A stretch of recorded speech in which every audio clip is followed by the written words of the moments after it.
What is up, AO family? It's Bryan Clayton back at you for another mentor session this month. Let's get into your questions. Let's see what's going on. Let's see if we can help some folks out this month. First question from Carrington Crothers. How could I make a loyalty program effective for my business? I own a photography agency focusing on creating unique and creative product imagery for clients to use digitally to increase online sales. I have been unsuccessful over the past year to figure out a subscription model that would help me bring in more clients and revenue on a retainer or additional monthly income basis. So I was wondering if a loyalty program where people could earn points and get rewards excite them to spark more reoccurring bookings. I would love to hear your ideas on whether a loyalty program would be a good idea for my business or what other options you would look at to create retainer clients as opposed to one-off bookings. So you're thinking along the right lines. No good business is built off the back of one-off customers. You have to create a recurring revenue stream. You have to create some way for people to do business with you on a continual basis. So you're on the right track.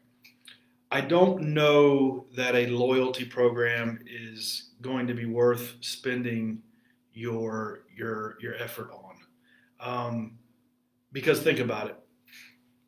How many loyalty programs do you actually use from like big names? I travel a lot, so I use Marriott Bonvoy's loyalty program. It's really good, but that's a $50 billion company. I use Starbucks loyalty program because it's pretty good. They got an app that pays me back when I go there and I'm loyal to them. Same thing with Dunkin' Donuts. So there's some examples of loyalty programs working, but they're usually like big companies at scale, and usually it's like a cherry on top. Usually that's accelerating something that's already working at scale. It's not going to be the thing to like fix your recurring revenue problem. Um, like this also goes for referral programs, like refer somebody and get $10 off, or like Uber's refer program where you refer somebody to get a free ride. These are things that companies that are already winning, that are already at scale, implement to try to juice retention and try to juice loyalty. But I don't think it really maps or applies to a small business context like yours, where you've got a photography business and you're trying to figure out a way to get repeat buyers. The reason why they're not buying from you over and over and over again once a month or signing up for a retainer is not going to be solved by points or bonuses or little things like that. So I would not waste my time on that. I hate to give you such a short, curt response, but I'm pretty sure that that's not going to be, because I mean it could take you 6 months or a year to get this thing right, get it implemented, get it launched, and I think you would be better off looking for other ways to solve this problem. Um, and maybe a loyalty program is overthinking it.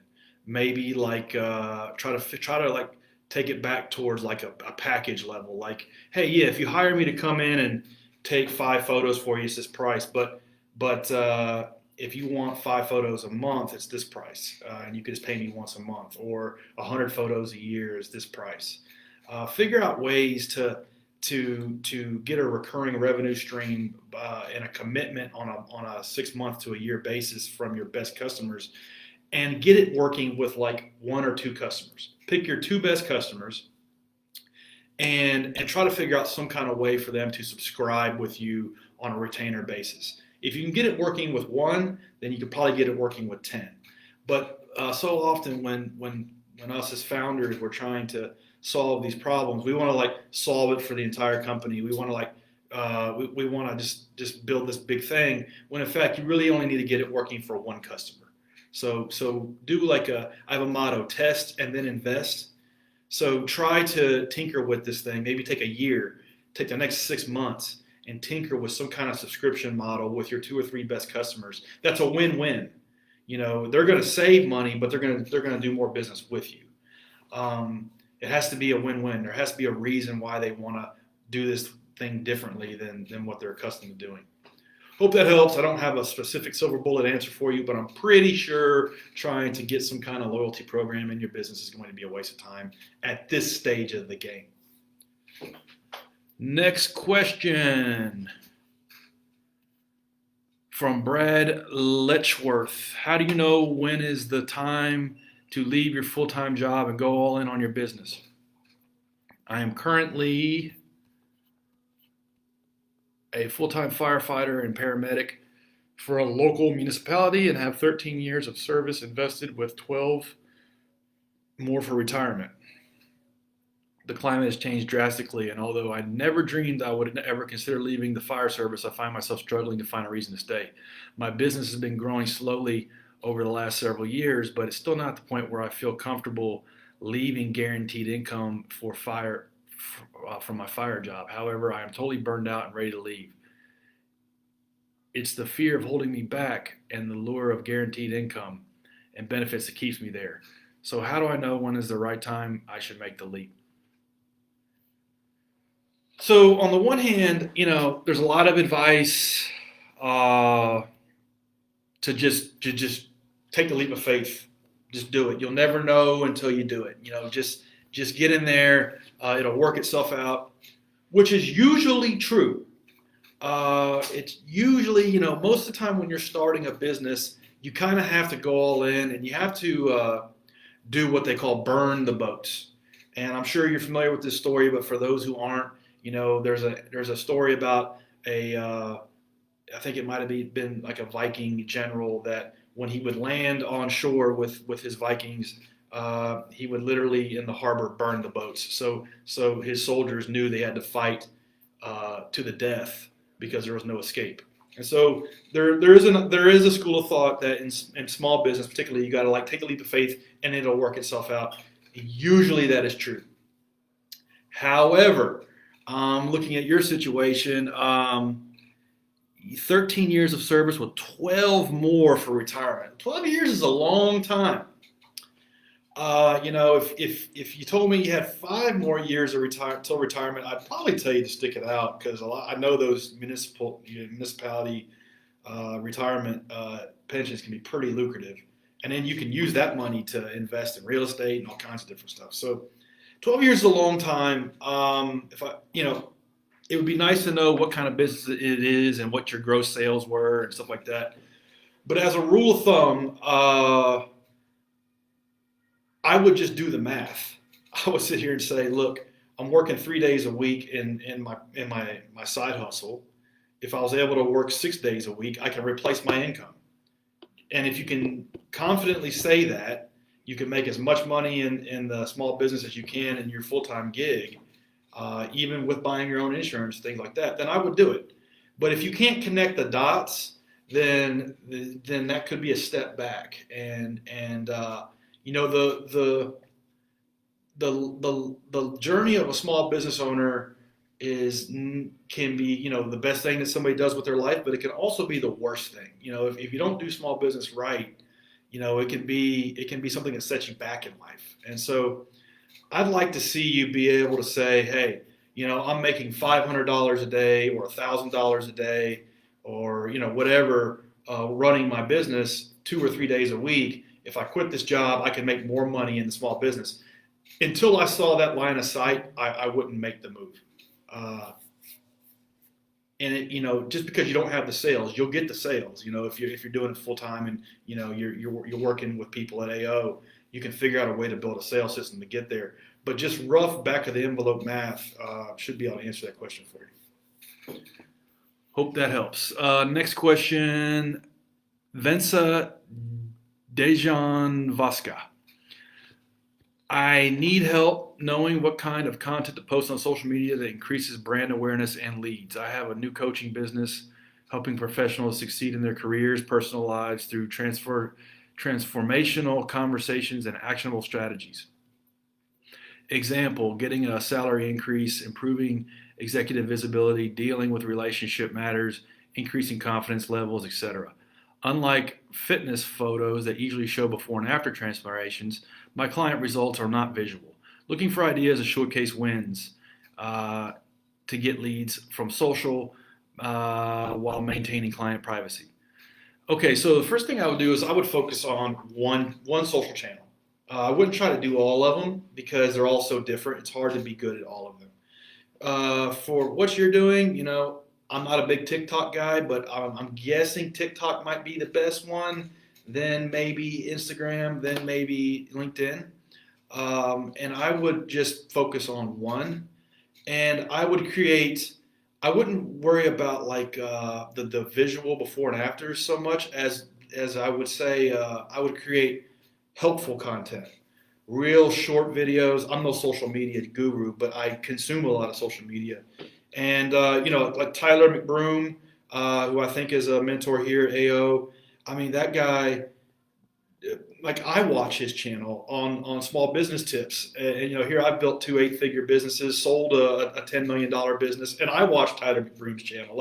Like his stuff's really good. It's really helpful. Real short videos on tax prep and how to do tax planning and how to bank financing things, all kinds of things. And so for you, if I woke up in your shoes, like whatever you're doing in your coaching thing, like what are the like 5 questions that people always ask? I would create little short videos. Like, here are the 5 proven steps to ask your boss for a raise. Here are the 5 proven ways to get more executive visibility. Boom, this is what your CV needs to look like. Boom, this is what your personal brand needs to look like. Like little short videos like that. Other people are crushing it with that type of stuff. And I think that the key, like, fundamental thing there is like adding value, like you're giving away free information, and in turn of getting eyeballs for your business. And who knows, maybe 0.01% of people will click the link in your bio and sign up for a call with you. That's like building a funnel 101. So I wouldn't like overthink it. I would try to figure out a way to roll out 6 videos that are helpful to people in terms of answering questions that you get all the time in the regular course of doing business, and then in the same vein of just creating helpful content that answers questions that people have. If you do that, and there's another rule of thumb called the law of 100. You need to do something 100 times in order to see if it's going to work or not. I would create 100 of these. I would literally create 100 of these short videos where I'm helping people with 3 or 4 things that the sticking points that people always come across in this realm that you're doing coaching in. If you did that 100 times, my guess is that you'll probably get some uptake. Next question from Rosalie Alloke. What strategies have worked for you with engaging and interacting within online Facebook and social media groups in order to attract new clients? I have an accounting firm and we focus on small business owners.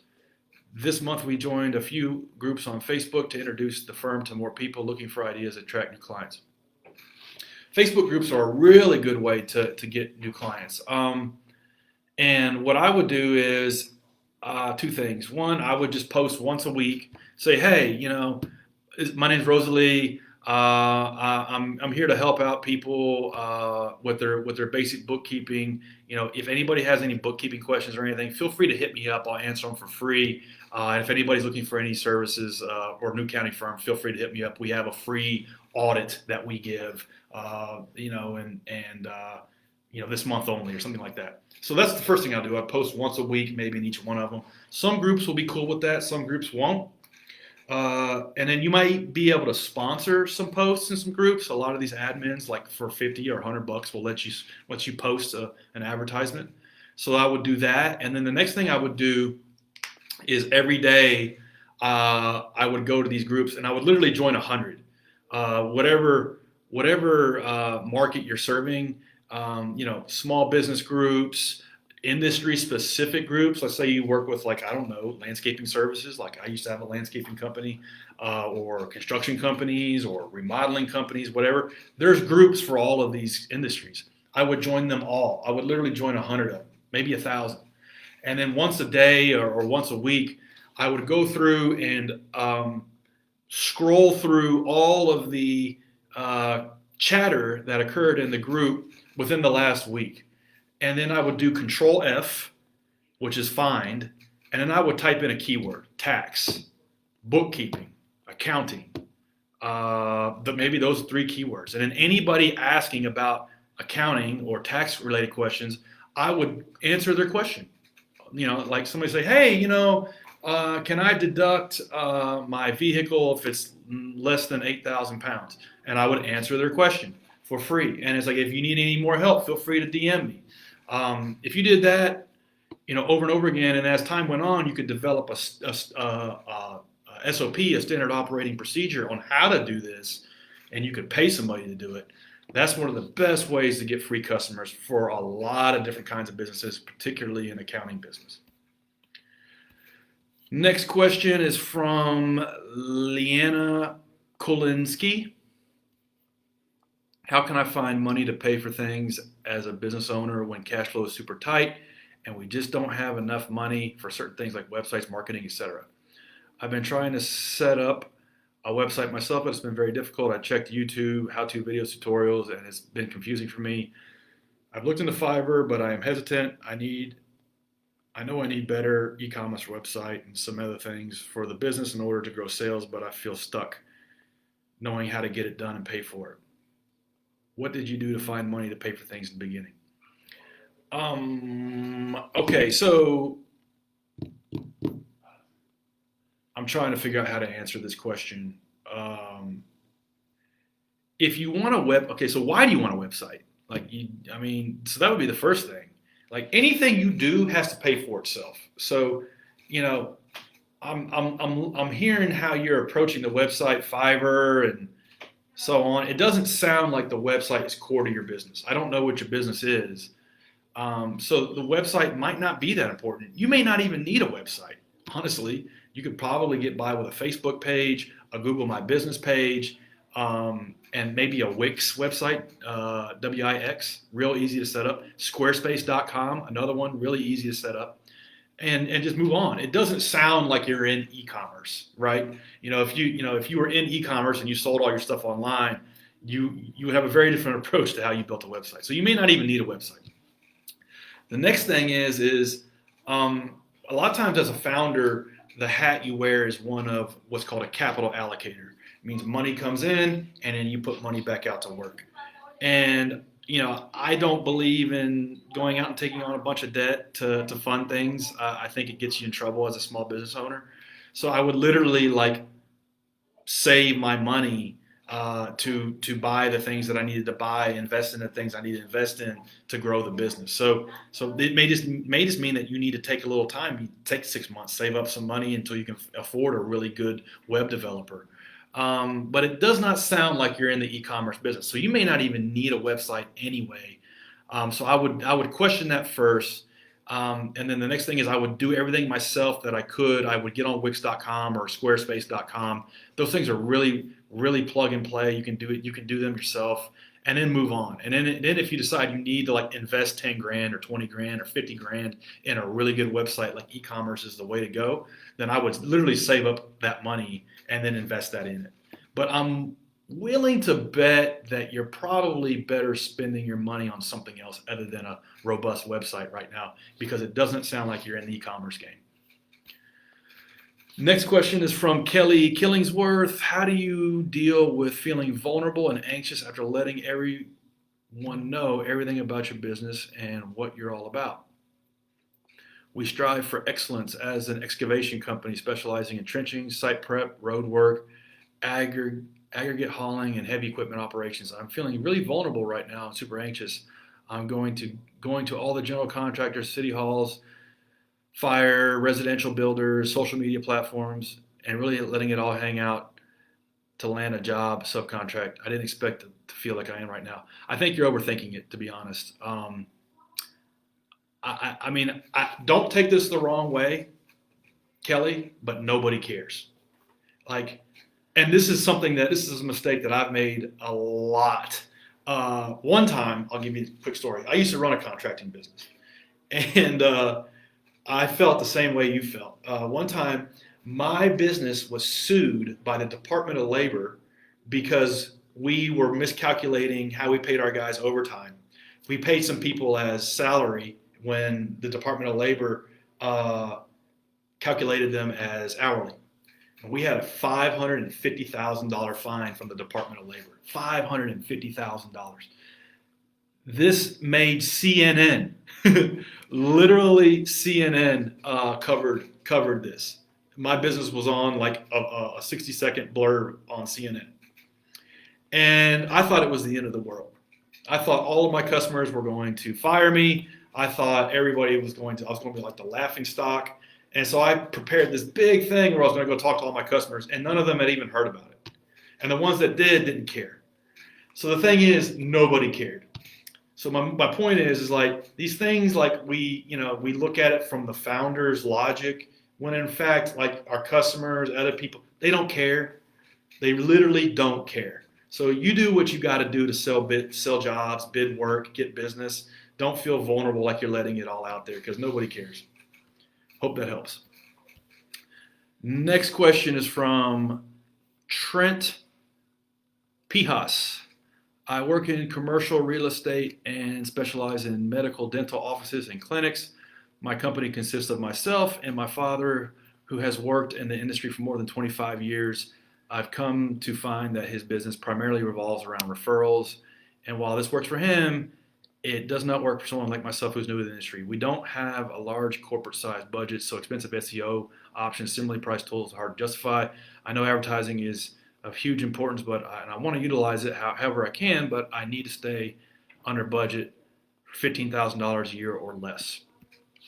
Yeah, so you can do a lot of this stuff yourself. It sounds like I work in commercial real estate, and you specialize in mental dental offices, clinics. So I guess you lease these buildings out. That's hard to know, or you sell them. So you just need to hand crank. You just need to hand crank the sales engine. You don't have the budget to spend on an inbound strategy, but you can do a blog. So the first thing I would do is I would pop up like we talked about a couple questions ago, a Wix website or a Squarespace website, and I would start doing one blog post per week. And this would be all of the things that people in my market ask. So let's say you lived where I live, Nashville, Tennessee. Where is the best place in Nashville to start a new dental office? Oh, it's in the Green Hills area, and here's why. Or if not there, then in the Gulch, and if not there, then in Bellevue, and Bellevue's a little cheaper. And so I would write like 1,000 word, like the best blog post for the local market for dental offices, and I would do one of those a week. So that's something that you can do right now that won't cost you any money. It's just your time, but hey, that's what you got to do at this stage of the game. So getting some traffic, getting some inbound interest. Of course, I would have my name and contact information on all that stuff.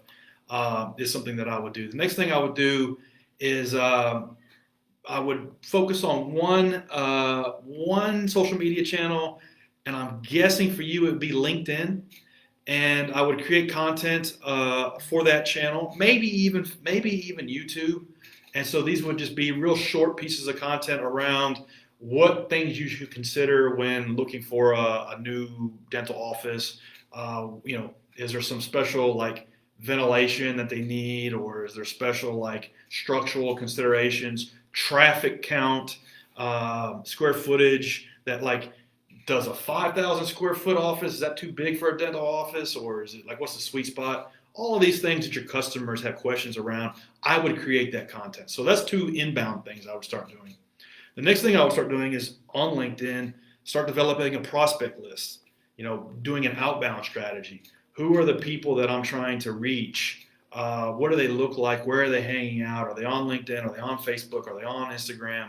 And just DMing them and like introducing myself. Not trying to sell them anything, just introducing myself would be something I would dedicate probably 5 or 6 hours a week to, maybe more, maybe a whole day a week to doing that. So my point is like, you can start blogging, you can start creating content, you can start developing a prospect list and prospecting people and pitching them and trying to set up meetings. You can do that yourself, and you don't have to spend the $15,000 a year doing that. And as you do that, you'll start to develop a snowball effect. You'll start to get some compound interest, And that will inform how you spend that 15 grand. So often, like, what I'm reading between the lines in your question is like, hey, if I had $1 million, I would just hire a bunch of marketing agencies and we would be off and going. But you haven't done this stuff yourself yet first. So you need to do this stuff yourself first, and then you can delegate to other people or other agencies. It's really impossible to be successful at anything, delegating anything, if you haven't done it yourself first. So much like your father, who has 25 years in the industry, probably how he got started. You have online tools now. You have social media platforms now, but a lot of it's going to be hand cranking in the first few years. Last question from Greg Mandelli. How do you do market research? I'd like to get competitive analysis of what I charge versus what my competitors charge. I've tried price shopping, but my main product is websites, and finding out what my competitors charge isn't easy. They need to set up a consult and ask lots of questions. Is there any other way to do this for like companies in my area so I can find out if I'm charging enough? My main product is websites. I'm taking that to mean that you build websites. So if I woke up in your shoes and I built websites for a living, and I wanted to figure out what my competitors charged, on the one hand, I almost wouldn't worry about it, to be honest. Like, I would look at, like, okay, here's what it takes for me to build a quality website.